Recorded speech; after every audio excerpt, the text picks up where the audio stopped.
سامعین السلام علیکم ورحمۃ اللہ تعالی وبرکاتہ۔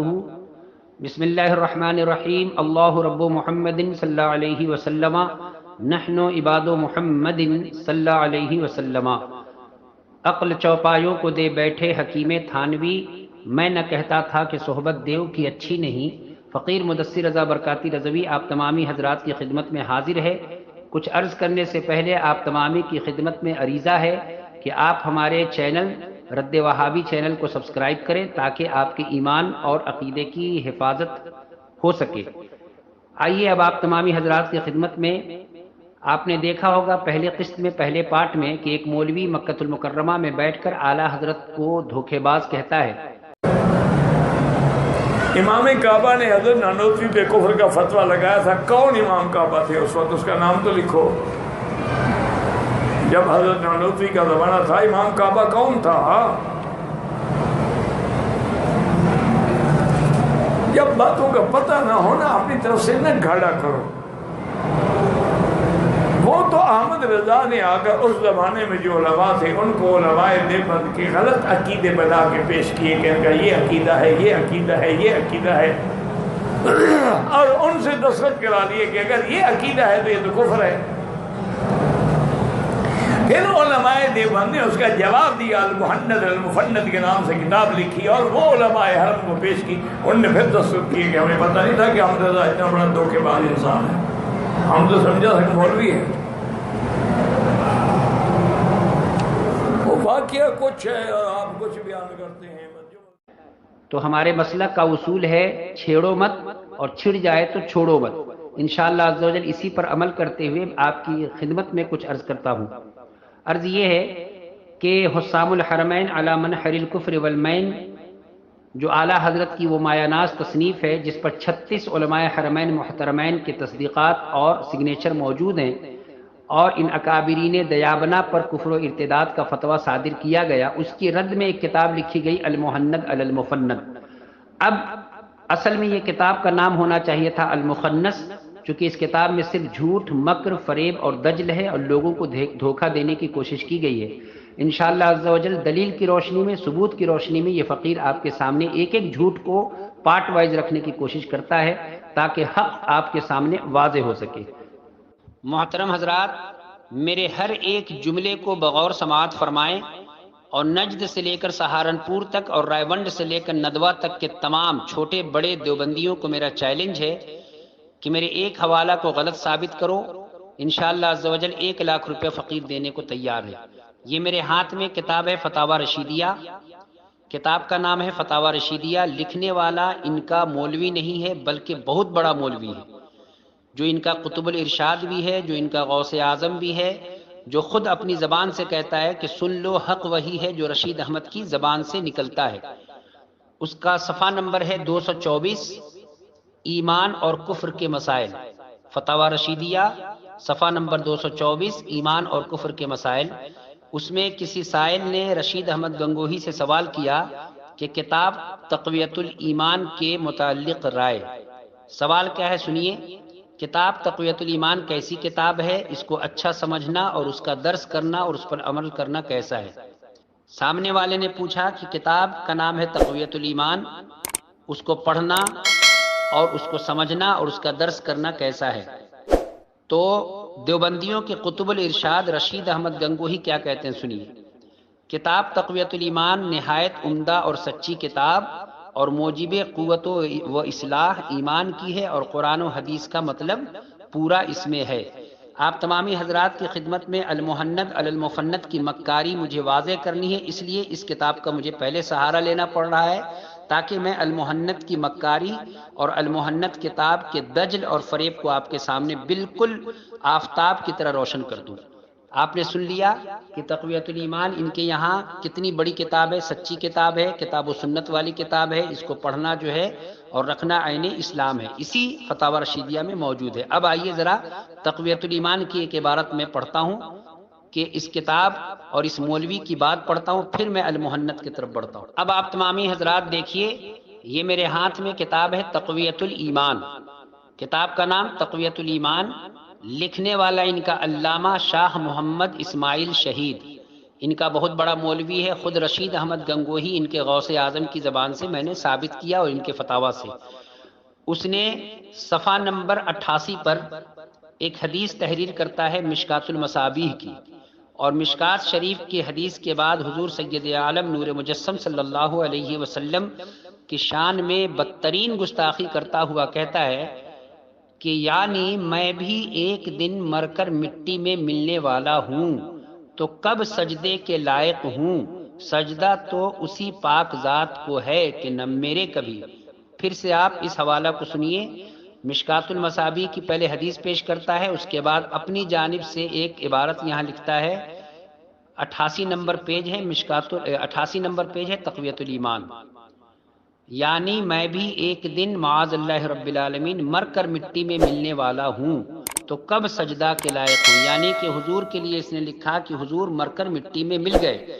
اب میں پھر اپنی بات ختم کرنے سے پہلے کہتا ہوں کہ اگر کوئی ایک دیوبندی جس کی رگوں میں حلال کا خون ہو اور جس کا نطفہ ناتحقیق نہیں ہو، وہ پورے کتب احادیث سے کوئی ایک حدیث ایسی لا کے دکھا دے جس میں میرے کریم آقا نے یہ کہا ہو کہ میں مر کے مٹی میں ملنے والا ہوں۔ اب یہ ان کا عقیدہ ہے دیوبندیوں کا، ان کی کتاب سے میں نے ثابت کیا۔ اب آئیے ذرا المحنت کی مکاری آپ کے سامنے رکھتا ہوں۔ اب آپ تمامی حضرات کے سامنے میں المحنت المفنت کے مکر اور فریب اور دجل کو ثابت کرتا ہوں، ذرا غور سے سماعت کیجیے۔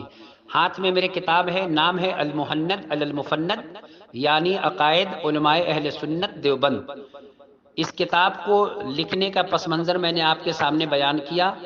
اعلیٰ حضرت فاضل بریلوی رضی اللہ تعالی عنہ نے جو دیوبند کے 4 بڑے مولویوں پر کفر و ارتداد کا فتویٰ علماء حرمین محترمین سے لیا تھا، اعلیٰ حضرت کے رد میں اور اعلیٰ حضرت کے فتاویٰ کے رد میں یہ کتاب لکھی گئی۔ لکھنے والا رشید احمد گنگوہی جو دیوبندیوں کا قطب، جو دیوبندیوں کا غوث ہے اور جو دیوبندیوں کا سب سے بڑا عالم ہے، اس کا یہ شاگرد اور خلیفہ ہے۔ اس پر بھی اعلیٰ حضرت نے فتویٰ لیا تھا، اس کی عبارت پر بھی۔ یہ وہ کتاب ہے جس کے مکر اور فریب کو آپ کے سامنے رکھتا ہوں انشاءاللہ عز و جل، آپ دیکھیے۔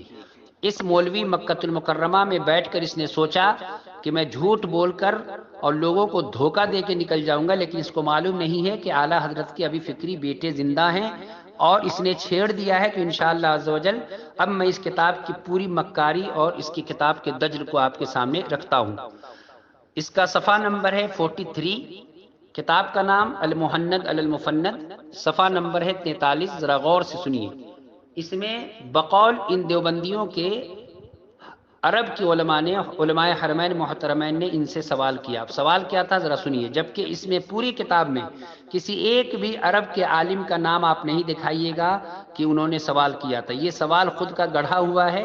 سوال کیا تھا سنیے، کیا فرماتے ہو جناب رسول اللہ صلی اللہ علیہ وسلم کی قبر میں حیات کے متعلق کہ کوئی خاص حیات آپ صلی اللہ علیہ وسلم کو حاصل ہے یا عام مسلمانوں کی طرح برزخی حیات ہے؟ یہ تمام تر سوالات بقول ان کے علماء حرمین محترمین نے کیا۔ اب اس کا جواب جو ان دیوبندیوں نے دیا تھا وہ سنیے۔ اب پھر آپ کو دکھاتا ہوں کہ انہوں نے کہاں پہ غلاظت اور کہاں پہ مکر کا سہارا لیا۔ محترم سامعین، آپ تمامی حضرات کے سامنے میں نے سوال کو پیش کیا۔ المحنت المفنت کا یہ سوال نمبر 5 ہے۔ بقول خلیل احمد امبیٹوی جو دیوبندیوں کا مولوی ہے کہ علماء حرمین محترمین نے ہم سے یہ سوال کیا کہ آقا کریم رؤوف الرحیم علیہ تحیت و اجمل الثناء کے حیات کے بارے میں تمہارا کیا خیال ہے؟ تو اب ان دیوبندیوں نے جو جواب دیا ہے وہ سنیے، اور جو ان کی کتابوں میں ہے وہ بھی دیکھیے۔ جواب انہوں نے دیا ہے کہ ہمارے نزدیک اور ہمارے مشائخ کے نزدیک حضرت صلی اللہ علیہ وسلم اپنی قبر مبارک میں زندہ ہیں، اور آپ کی حیات دنیا کی سی ہے بلا مکلف ہونے کے، اور یہ حیات مخصوص ہے۔ اس کے بعد سوال کا اخیر کا حصہ سنیے۔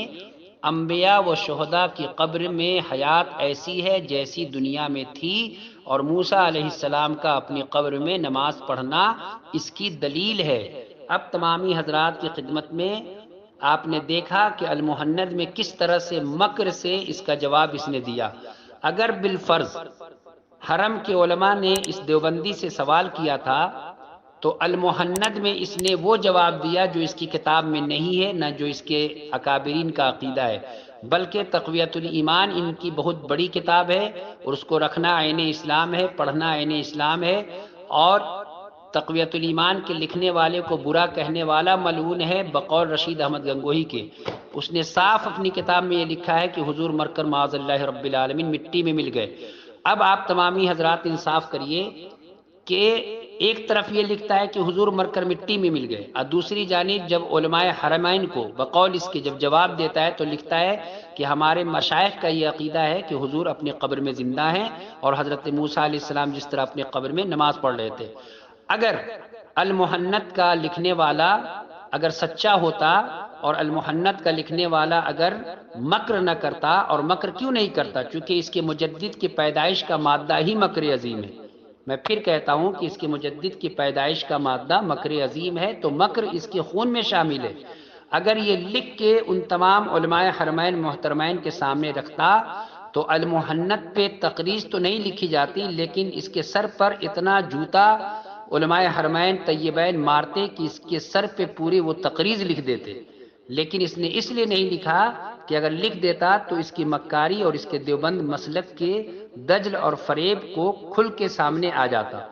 لیکن آپ تمامی حضرات کی خدمت میں نے حوالہ پیش کیا ہے، دلیل پیش کیا ہے کہ المحند میں کتنی مکاری اور دجالی کی گئی۔ انشاءاللہ عز و جل یہ فقیر آپ تمامی کے حضرات کی خدمت میں ان کے مکر، ان کے فریب، ان کے دجل اور ان کے جھوٹ کو دکھائے گا، اور یہ بھی بتائے گا کہ المحند جو ہے خود ان کے گلے میں لعنت کا طوق ہے، اور خود ان کے لیے کفر کا فتویٰ یہ ہے المحند، اگر انہوں نے علماء حرمین طیبین سے لیا ہے تو، جبکہ نہ انہوں نے علماء حرمین طیبین کو جواب لکھا تھا اور نہ انہوں نے کوئی ان سے سوال کیا تھا۔ انشاءاللہ ایک ایک چیز پر میں آپ سے گفتگو کروں گا، اور میں پھر کہتا ہوں کہ رائے ونڈ سے لے کر نجد تک کہ کوئی ایک ایسا مائی کا لال جو دیوبندی جس کا نطفہ حلال ہو وہ ثابت کر دے کہ تقویۃ الایمان کی عبارت یہ نہیں ہے، اور یہ المحند میں کس طرح سے جھوٹ بولا گیا۔ اللہ سے دعا ہے کہ اللہ تعالیٰ ان دیوبندیوں کے مکر و فریب سے ہم اہل سنت بالخصوص مسلک اعلیٰ حضرت کے ماننے والوں کو سلامت رکھے، آمین ثم آمین۔